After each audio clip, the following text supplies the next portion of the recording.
আমার এই মুরগির ঘরটা তৈরি করার সময় যদি ছোট্ট একটা ভুল না করতাম তাহলে কয়েকদিন পর পর আমাকে এরকম কষ্ট করতে হতো না। আজকে হঠাৎ করে দেখি আমার খামারে অ্যামোনিয়া গ্যাসের পরিমাণ মারাত্মক বেড়ে গেছে। এখন আমার খামার যদি পরিষ্কার পরিচ্ছন্ন না করি তাহলে আমার মুরগিদের রানীক্ষেত হতে পারে, করাইজা হতে পারে, কিংবা ঠান্ডার মতো ভয়াবহ রোগগুলো হয়ে আমার মুরগিগুলো মারা যেতে পারে। সেজন্য আজকে পুরো খামারটা পরিষ্কার পরিচ্ছন্ন করতে হবে। দেখতে পারতেছেন আমার হাতে একটা ছানা নিয়ে আমি আমার ঘরের দিকে যাচ্ছি। তো এই ঘরের মধ্যে আমি খাঁচাতে অল্প কিছু মুরগি পালন করি। এই খাঁচার যে ট্রেগুলো আছে এই ট্রেগুলো পরিষ্কার করতে করতে আপনাদের বলি অ্যামোনিয়া গ্যাসটা কিভাবে হয়। ইউরিক অ্যাসিড যদি পচে যায় কিংবা নষ্ট হয়ে যায় তাহলে অ্যামোনিয়া গ্যাস হতে পারে। এখন আপনি বলতে পারেন যে ভাই তাহলে ইউরিক অ্যাসিডটা কিভাবে হয়? মুরগির যে মল থাকে মানে পায়খানা থাকে সেটাতেই কিন্তু ইউরিক অ্যাসিড থাকে। তো এই পায়খানা যখন শুকায় যাবে, ভিজা থাকবে, তখন হবে কি অ্যামোনিয়া গ্যাস আস্তে আস্তে তৈরি হবে। এবং এই অ্যামোনিয়া গ্যাসটার লক্ষণটা কিরকম আমি একটু বলি আপনাকে। একটু ঝাঁঝালো থাকবে, মানে আপনি যখন খামারে প্রবেশ করবেন ঝাঁঝালো থাকবে এবং দেখবেন চোখে ঝাল লাগতেছে এবং মুরগিদের দেখবেন চোখ দিয়ে পানি পড়তেছে।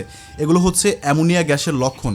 তো এরকম যদি হয় তাহলে আপনাকে কি করতে হবে? পুরো খামারটা পরিষ্কার পরিচ্ছন্ন করতে হবে। আমি যে মাচা পদ্ধতিতে মুরগিগুলো পালন করছি সেই জায়গায় অনেক বড় একটা মিস্টেক হয়েছে। আমি একটু পরে আপনাদের মিস্টেকটা বলবো। তো এখন নিচতলা যেটা নিচতলার যে মলগুলো আছে সেই মলগুলো আমি পরিষ্কার পরিচ্ছন্ন করার চেষ্টা করছি, কারণ এগুলো পরিষ্কার না করলে অ্যামোনিয়া গ্যাসের মাত্রাটা বেশি হয়ে আমার মুরগিদের বিভিন্ন রোগবালায় আক্রান্ত করে ফেলবে। এই যে দেখেন আমার ঘরটা তৈরি করতে কিন্তু অনেক বড় কয়েকটা ভুল হয়েছে। যেমন আমি কিন্তু সর্বপ্রথম মাচা পদ্ধতিতে করি নাই। আমি সর্বপ্রথম আপনার কাঠের মাচা দিছিলাম, মানে অল্প অল্প ফাঁক করে দিছিলাম, যার ফলে আপনার অনেক সমস্যা হয়তো।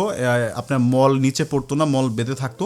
সেজন্য আমি কাঠগুলো তুলে এখন নেট দিয়ে দিছি। কিন্তু আগে যেহেতু ওই সিস্টেমটা ছিল না, এখন উপরতলার মুরগিদের পায়খানাগুলো সব নিচতলা মুরগিদের মাথায় পড়তেছে।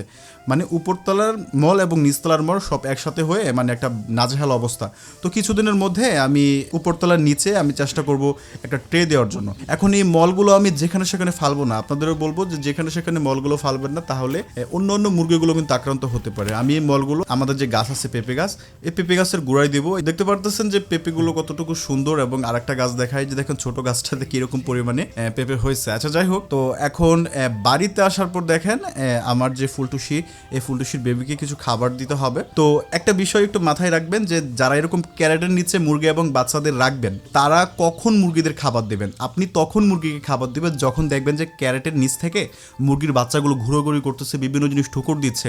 এরকমটা হলে আপনি বুঝতে পারবেন তাদের ক্ষুধা লাগছে। তখন যদি তাদের খাবার দিতে পারেন, আবার বন্দি করে রাখেন, তাহলে দেখবেন যে এই বাচ্চাগুলো তার মার কাছ থেকে আর আসবে না, মার কাছেই থাকবে। আবার যখন তাদের খিদা লাগবে তখন আবারও তারা ক্যারেটের নিচ থেকে বাইরে বের হবে, আবার তাদের খাবার দিবেন। এভাবে যদি পালন করতে পারেন তাহলে অনেক বেশি ভালো হবে। দেখেন আমার ফুলটুসির বেবিগুলো কতটুকু সুস্থ আছে। যাই হোক, আপনি কোন জেলা থেকে দেখছেন কমেন্ট করতে পারেন এবং অবশ্যই ভিডিওটিতে একটি লাইক দিয়ে আমাদের সাথেই থাকতে পারেন। ধন্যবাদ।